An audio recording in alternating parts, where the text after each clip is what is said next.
Lo que pasó el día de hoy fue una fuga por las malas condiciones de la manguera, como podemos ver.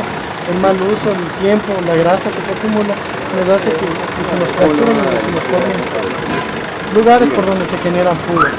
En este caso, el día de hoy la señora había querido prender la cocina, por las fugas que existía, comenzó a salir el GLP y se incendió. Se comenzó a salir la llama por la manguera.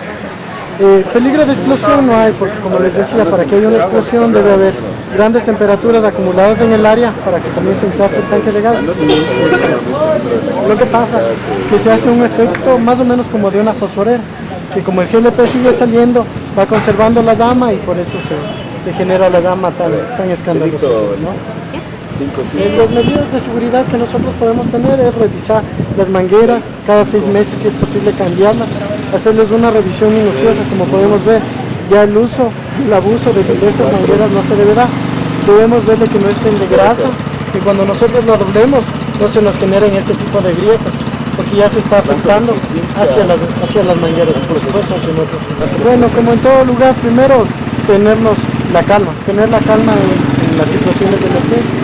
En este caso, como les dije, se formó una especie de fosforera gigante. No había riesgo de explosión alguna, pero la desesperación es lo que nos provoca más accidentes.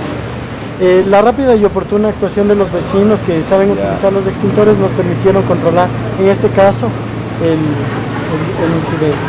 Otra de las normas que debemos utilizarles es el transporte. Debemos hacerlo adecuadamente, no botarlo, no patearlo ni nada de esa situación. Recordemos que un cilindro vacío es mucho más peligroso que un cilindro lleno.